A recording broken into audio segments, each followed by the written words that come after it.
Hi, everyone. Mike Lang here. I'm the director of the Being There series, and welcome to installment 2 of Virtually Being There, where we watch little clips from or watch episodes from the Being There series here on Stories for Caregivers, and then have a conversation with some of the crew and, of course, the caregiver from the story. And last week we had an incredible conversation with Pam Kai from episode 13 of Being There. And today we're talking with Ryan McKellar from episode 12. And I know it's going to be a really meaningful and interesting discussion because it definitely was last week. And I'm excited for you guys to be here and be a part of this with us. One of the things that you'll notice from watching the Being There series is that the discussions that came from the digital stories that the caregivers produced were pretty awesome and really meaningful and compelling. And today is your chance to be a part of that discussion with us. So please, as we are watching the episode, as we're talking, in the comments there, you can type in any question that you want or any comment that you have, things that stand out to you in the story, and we'll be able to respond to those directly right now on Facebook Live. So please be part of this conversation with us. That's one of the cool things about being able to do this live on Facebook around the world. So we're going to start by getting some introductions of who's on the screen here. And as we're doing this, if you just want to type into the chat box where you're tuning in from, we would love to know. And so, yeah, let's, how about we'll start with you, Joel, over there on the side. Who are you, where are you tuning in from, and what was your role on the series? Yeah, so my name's Joel Gandry. I'm tuning in from Calgary here. And my role in the series was a producer. So in that context, I did a lot of the overseeing of the whole concept of how we were approaching things. And once we discovered which caregivers we wanted to reach out to, we did a process of figuring that out. And then there was a lot of the logistics of managing all those pieces. So the pieces of actually going out to shoot, which Jill can talk to as well. And then a lot of the behind the scenes pieces of taking those pieces that we shot and doing the editing and all the post-production and managing that whole process to make sure it all went smoothly. Yeah, it's a lot of work. Yeah. So thank you, Joel, for making sure that this, this series actually happened. So let's move down to you, Jill. Same questions. Where are you from, or where are you at, and what was your role? I'm in downtown Calgary today, and I was the production coordinator for this series. Production coordinator means that I scheduled all of the filming days and any pieces. I liaised with both Mike and Joel to secure locations and food and drink for the crew and participants, and any other assistance that Joel or Mike needed. Yeah. Basically, got us all to the right place at the right time, which was really important. So, yeah, great. And then Ryan, of course, our caregiver. Where are you tuning in from today, man? Yeah, so I'm tuning in from Calgary in my home office, and I just want to thank you for having me guys on this show, and just want to thank you for all the great work that your team has done on this Story for Caregivers series. It's been awesome to be part of.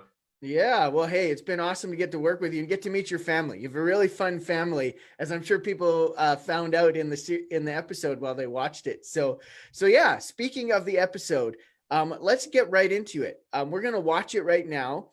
And like I said, every time you watch something, you can sort of glean something different from it. And so if there's something that stands out to you or resonates to you, all the people who are watching on Facebook, feel free to type it in the comments as you're watching. Also, as you're watching, think of any questions that stand out to you, things that you may want to ask Ryan or Jill or Joel or myself, because we'll want to answer as many of those as possible in the discussion afterwards. So you guys ready? Ryan, you ready? When was the last time you watched this? It's been a few months for sure. Okay. So, yeah. All right. Well, it'll be totally different experiencing watching it now, I guess, a few months later. So here we go, everybody. Ryan's story.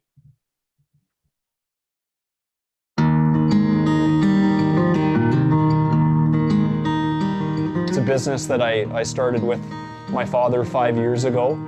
It's kind of been an exciting growth for us in spite of all of the difficult times that we've had. Taking over a a place from mom and dad, and obviously you get all this stuff that goes along with it. So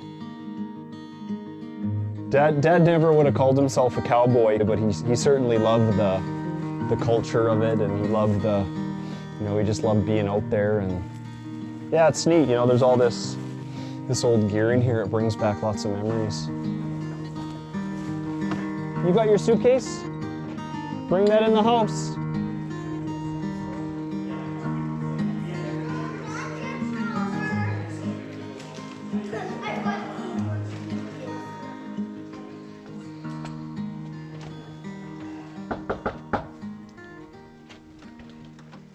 Hey Ryan. Hey Mike. Good to see you, man. Good to see you too. How you doing? Good, really good. Good. Thanks for coming. Hey, yeah, thanks for having me.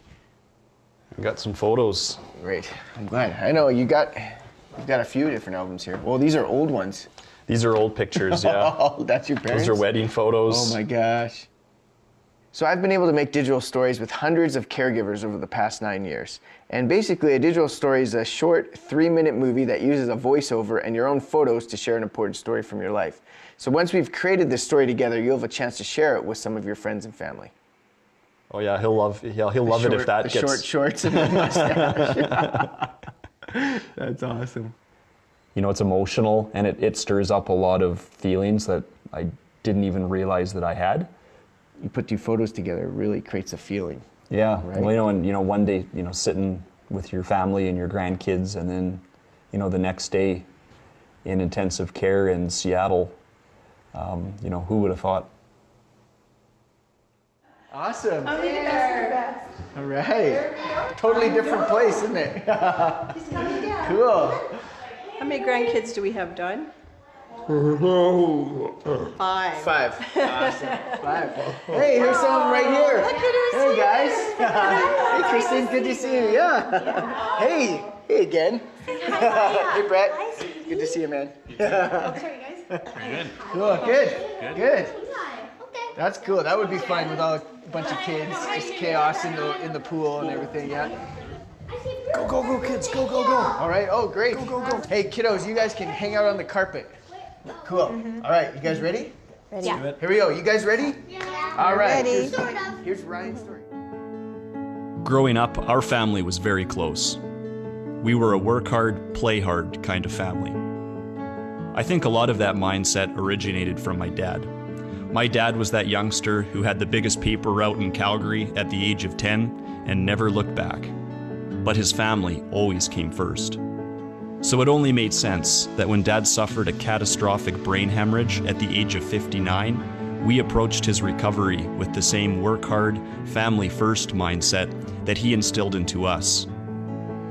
For the first 6 months of Dad being in hospital, we all took turns providing round-the-clock caregiving, advocating on Dad's behalf because he had completely lost his speech. We each spent hundreds of hours at the hospital, all while trying to balance work, kids, school, and the million other ways that modern life uses up your time. My mom definitely shouldered the majority of the caregiving, but after 6 months, it was taking a toll on all of us, even though we didn't want to recognize it. One day at the hospital, I accompanied Dad to his speech therapy session. I watched for a whole hour while he practiced moving his tongue and swallowing. Sweat was forming on his forehead and trickling down his face with the massive effort. I realized in that moment that perhaps all the hard work in the world may not be enough.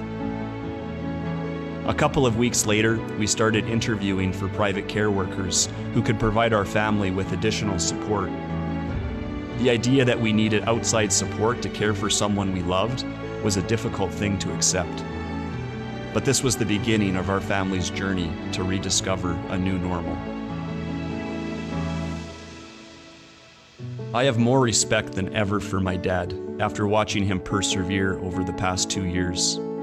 He continues to teach me so much, including the value of hard work that he taught me so well many years ago, but more recently, that it's also okay to accept help.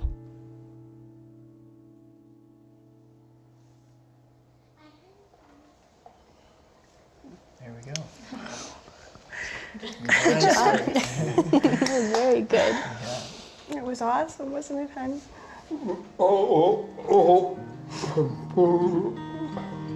Just kind of watching everything sort of, it makes, that's right, it brings back all the memories, doesn't it? Like, you couldn't have a father-son relationship, right? That was tighter. That's one thing that's really unique about Ryan's story, is that it wasn't just the perspective of a son, it's a friend, a business partner.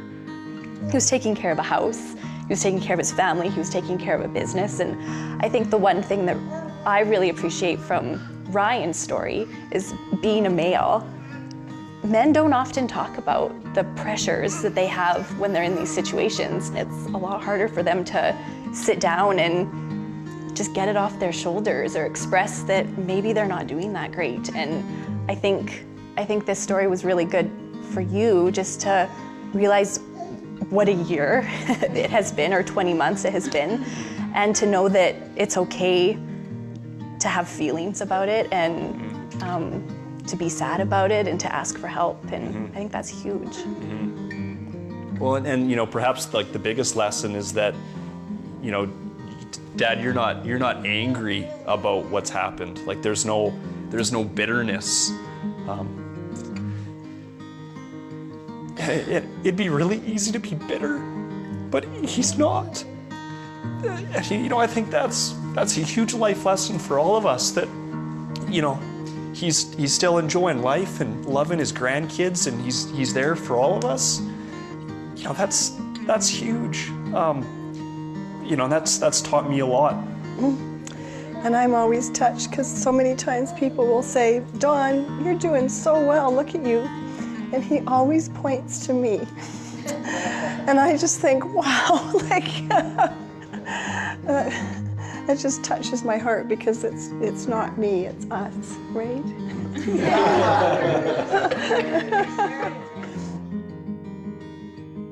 I feel blessed that I have that opportunity to, give back to my parents. And, and also the fact that, now I get to raise my family at the acreage where I grew up. And, I get to do all those great things with my boys that I got to do with Dad growing up. It's pretty special.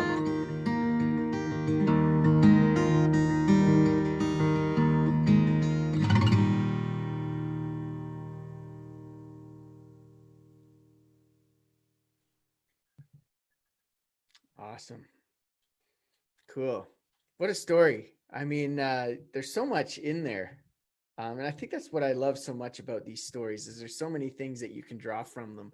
And I think for me, something that just sort of hit me sort of fresh right now, Ryan, is I think a couple times you mentioned how your dad teaches you so much still. And I love that, right? Because, you think of parents and their kids and things they're teaching them as they grow up. And there's that beautiful photo of both you guys laying on the ground, looking through the binoculars in the mountains, right? But, that doesn't have to end, I think, when someone experiences something like a stroke, and you can still learn, right, from the people that you're caring for. And I love that part of your story, how you're still learning and you're sort of growing together as a father-son sort of relationship, despite the fact that everything has changed and you're now caring for him, right? So I love that. I think that's a really beautiful sort of message that I think all caregivers could think about. What are they receiving from the people that they're caring for? What are the things they're still learning from them? So anyways, that was something that stood out for me that I hadn't noticed before, and so I wanted to give all of you guys an opportunity to share one thing that stood out to you in the story. So Jill, why don't we start with you? What was one thing that resonated with you in Ryan's story? For me, all the way through it, what had the most impact on me was the closeness of the family and the relationship that they all had, and the way it was a big family, and they really created a community with themselves, and they were open and loving and welcomed us into their home and hearts, and we just felt accepted right away, and I just was struck by how wonderful the family was. Yeah, it was a lot of fun. I mean, unfortunately, couldn't include a lot of the footage of the chaos that the kids introduce into the situation, but it's fun, it's fun to have that type of energy, especially all those boys running around having a good time. Yeah, and then additionally, we showed in the show that they were moving suitcases in, but it's not really spoken to very much. They let us into their hearts and homes the week they were moving into the acreage home. Yeah, that's right. Yeah. It couldn't have been worse timing for them. It's great for us, but yeah. Yeah, that made a big difference too. The empty house. Yeah. So Joel, what about you? What was one thing that stood out for you in the story as you watched it this time?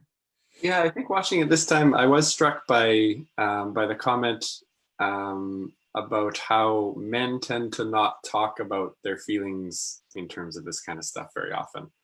And I know that, like, I'm a dad. I have 2 young kids, 4 years old and 17 months, and there, especially now, there are some hard times of how things are going, just as a family and as a person, as an individual, but also as a dad too. And I think we tend not to talk about that. I know that I can totally relate with that feeling of being a man. We tend to not talk about that stuff. And I'm constantly encouraged by my wife as we go through this time that we're in now to keep talking about that stuff. And so that really resonated again upon watching it today, was how important it is for all of us to keep talking about what stresses us out, what keeps us going, or just all those parts of caregiving in whatever capacity that is. So that was really important. Yeah, it's really cool. I mean, it's a great sort of example, Ryan, that you set, I think, for a lot of people out there, in the story, being willing to do it. And, that's one of the things that I think people really resonate with, is you being open and honest and a bit vulnerable with how you were feeling in those moments. So I guess my opening question for you, Ryan, is, you talked about a couple times how, putting the photos together and looking back at all the old memories and stuff, and then watching it, sort of stirred up some emotion in you as you were watching it. And in the screening, we see a bit of that. And so I guess the question was, I guess it's a 2-part question. What was it like for you to create that story? And then what has it been like for your family afterwards? What came out of that process of creating the story? Yeah, I got to say, Mike, when you first approached me and asked me to do this digital story with you guys, I was a bit reluctant, to be honest. Yeah. I'm not accustomed to putting myself out there like this, and don't always like wearing my heart on my sleeve. And generally, I think my family are pretty private people. So this was a little bit out of my comfort zone to do this. But I got to say, just going through the exercise and just that ability to reflect on everything that had happened and realize how far we'd come as a family, and recognizing how far Dad had come since the stroke. It was a really great exercise, and I think there was a lot of healing that came from it for our family. Yeah. I mean, there's something interesting about being able to see where you were in photos a few years back, and then watch where you are now as a family. And I know that's continued on, and I'm going to ask you at the end, where's your dad now? Where are you guys now? But I love that, that idea of placing a marker, and you have this digital story as a marker for where you guys were at in your life at that moment. And you could actually look back at where you'd come based on that. Right. So that's pretty cool. I mean, it was great being a part of that discussion with your family. And again, it's always disappointing. We only can include like 4 minutes of like a 45-minute discussion. That's really awesome. And people had so many good things to share. So, but yeah, I sort of, I appreciate that your family actually not being the type of people who would maybe do this to begin with, or you doing it, that you really just fully engaged in the process.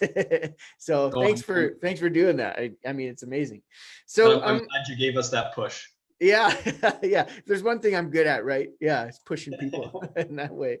So another question that I had, for you, and then maybe we'll get to some of the questions that people are writing on Facebook, but, you talked about, how hard it was to ask for help, to care for your dad.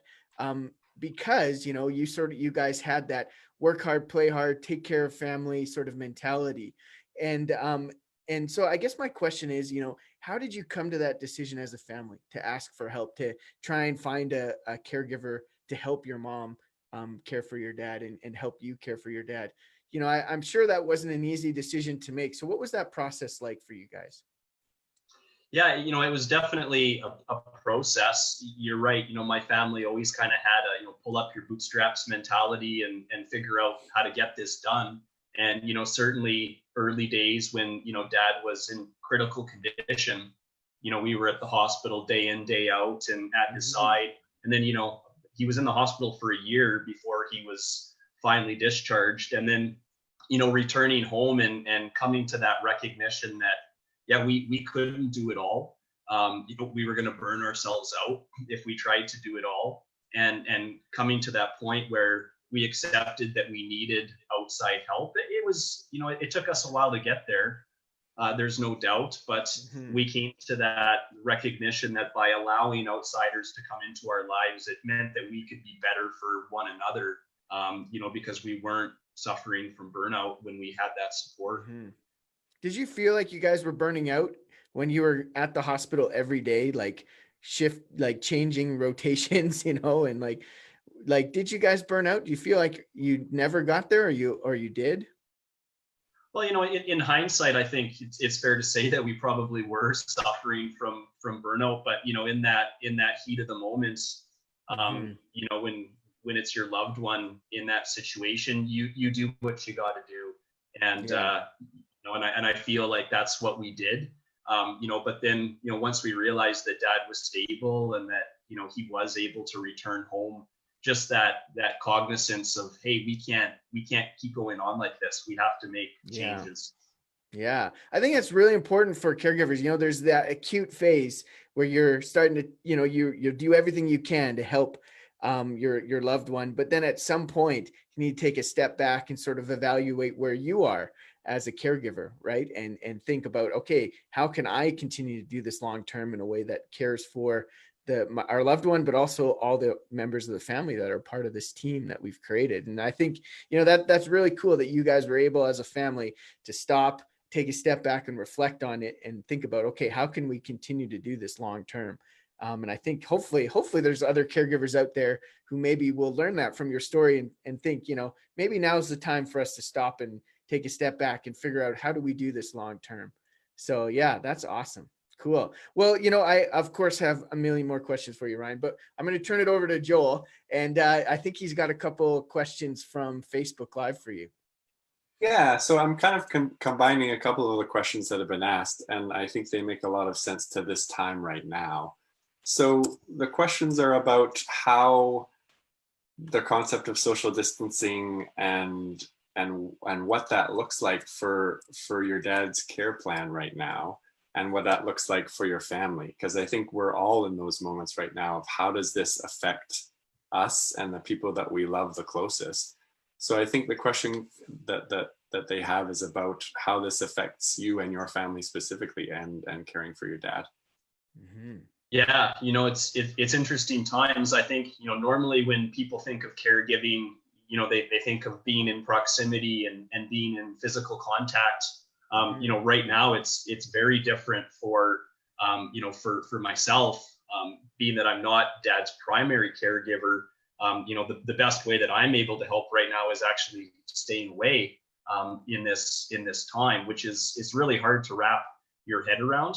But that's where we're at right now is, dad is obviously, vulnerable and his system's compromised. So our family has been staying away from mom and dad for, multiple months now, which has been tough, but we're doing our best to stay connected with each other during this time.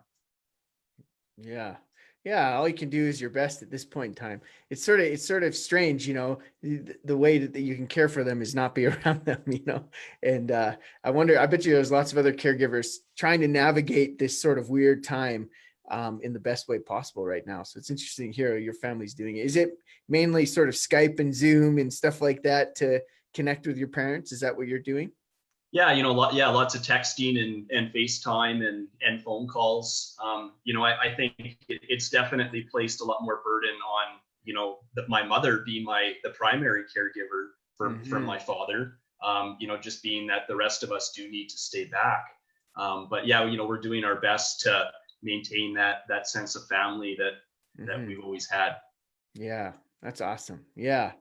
Yeah. Well, that whole idea about how COVID is impacting your your caregiving right now brings me to another question that I sort of had for you as I was watching, because you talked a couple times about figuring out what the new normal was for your family as caregivers.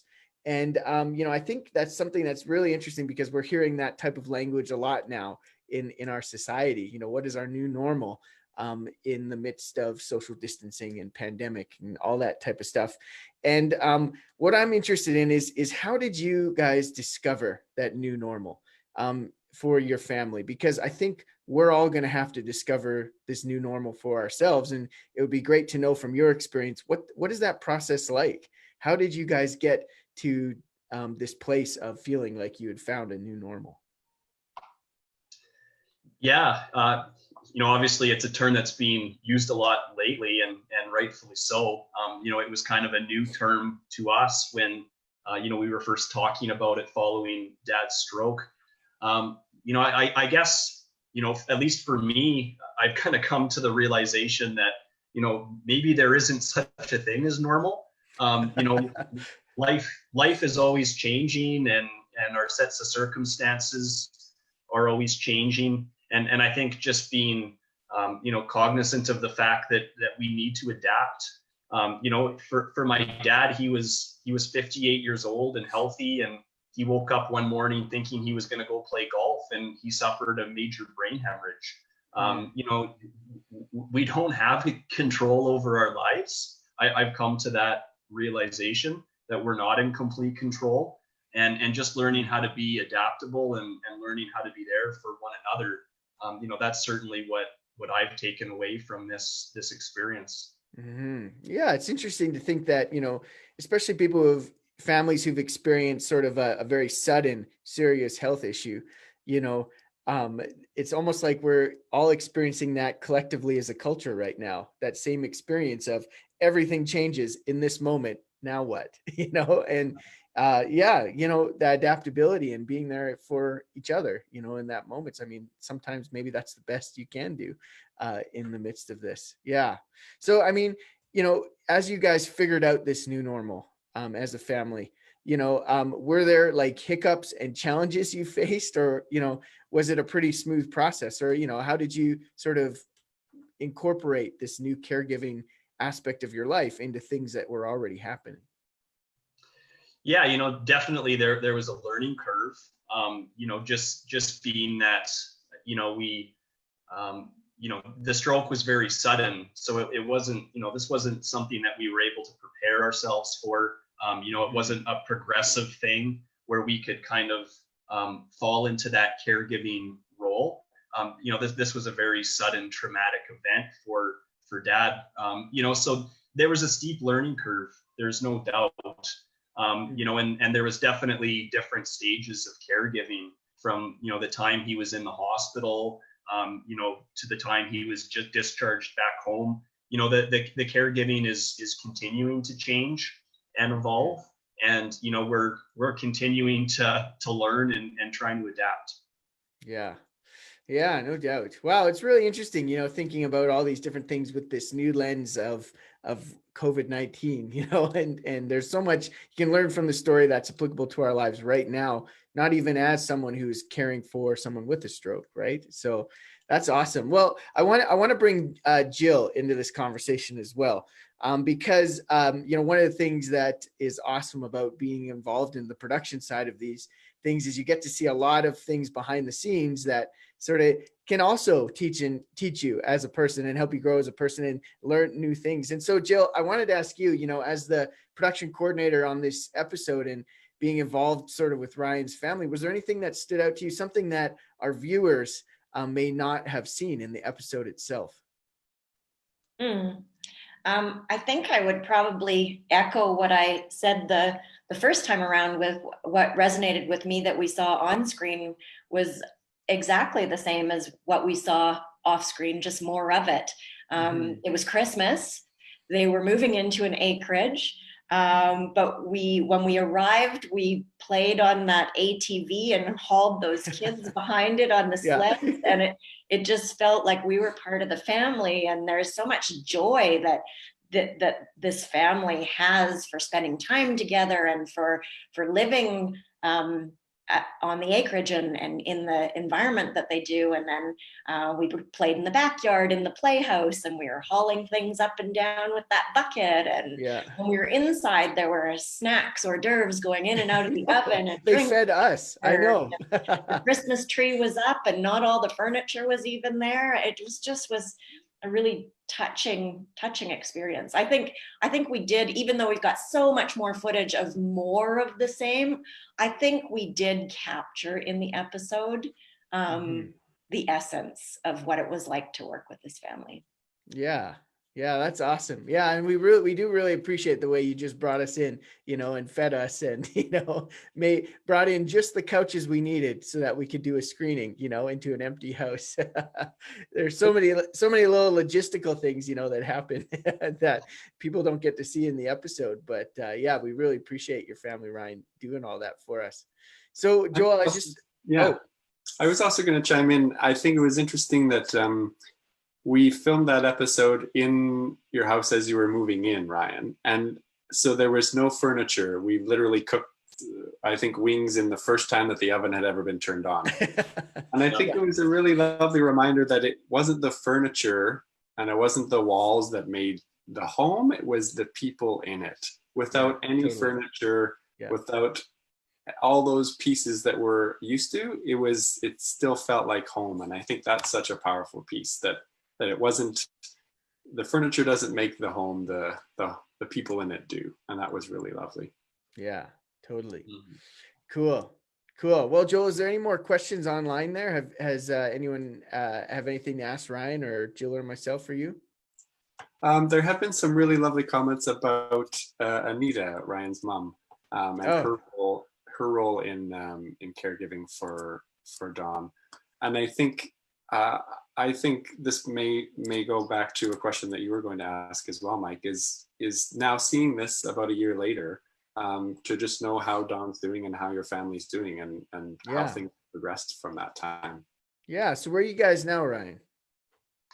Yeah. I might be biased, but I think my mom's a pretty special lady too. And, as I mentioned, she's without a doubt the primary caregiver, with Dad, but they're doing really well. They're enjoying life. Dad got a mobility scooter not too long ago, and they're just having a fantastic time on that. I think they averaged 80 kilometers last week.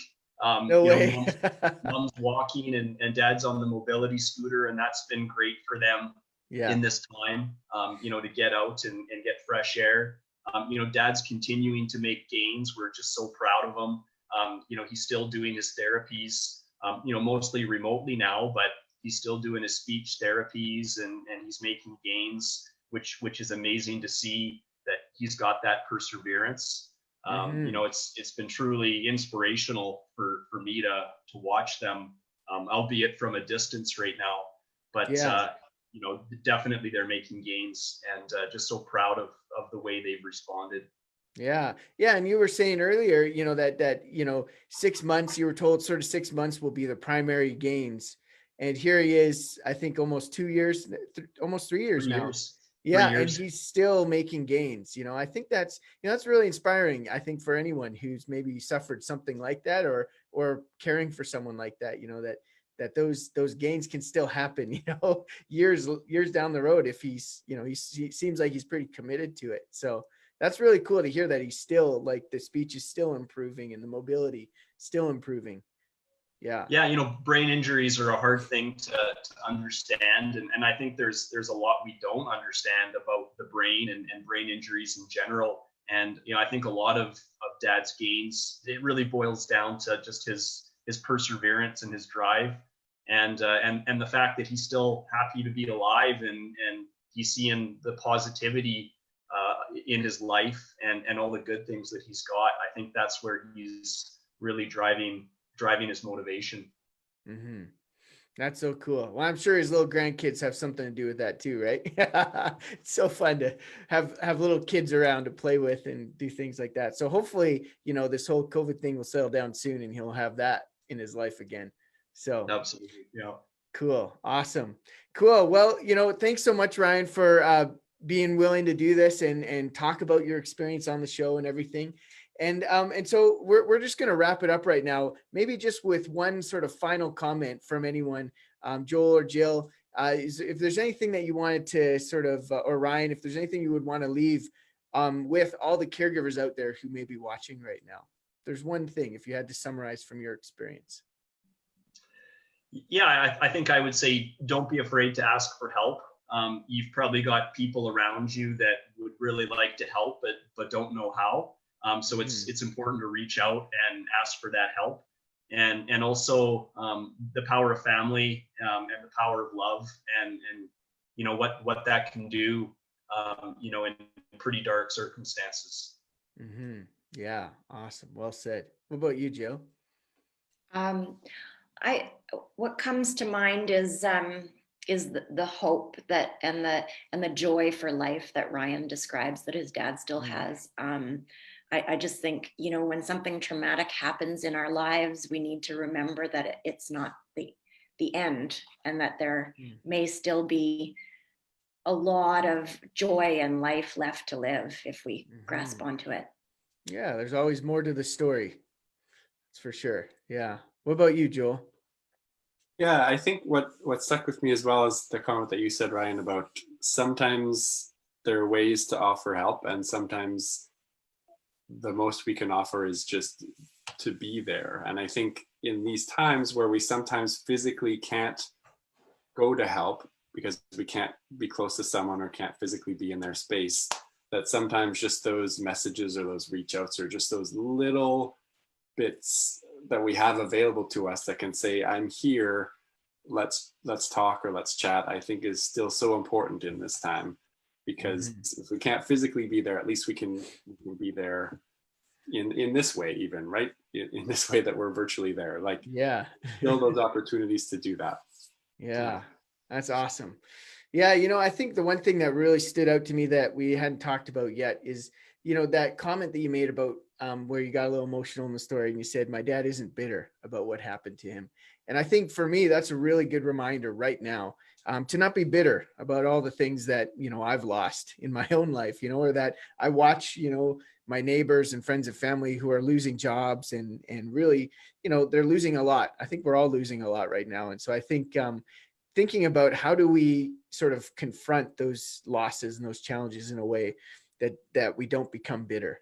I think that's a really good, reminder for me, and hopefully for others out there too, that we can, Ryan, your dad is an example of being able to confront very difficult challenges and not let it turn them into a bitter, angry person. So I think that's a really cool encouragement for me from your story today. And so I hopefully other people out there have been able to find things that have been encouraging to them too. And so we're just going to, I just want to say thank you to all the people out there who are watching online. Thanks again to Ryan and Jill and Joel for being here. We're going to be back here next Thursday with Kimberly Camboya from Saskatoon. And her and her daughter were episode 11, I believe, or 10 of the Being There series. And so we're going to have a chance to chat with them and hear what it's been like for them as mother, daughter, and someone who's very immunocompromised in this whole sort of situation and the caregiving relationship that they have right now in the midst of all of this. So, so make sure you come back here at 1 p.m. Mountain Time next week to be a part of that discussion. And if you want to see Ryan's episodes or any of the other Being There series episodes, we'll post the link to that in the chat below. And it's all the videos are freely available right here on Stories for Caregivers. So thanks again for tuning in, everyone. Thank you guys for being involved, and we'll see you all next week. Bye, everyone. Bye.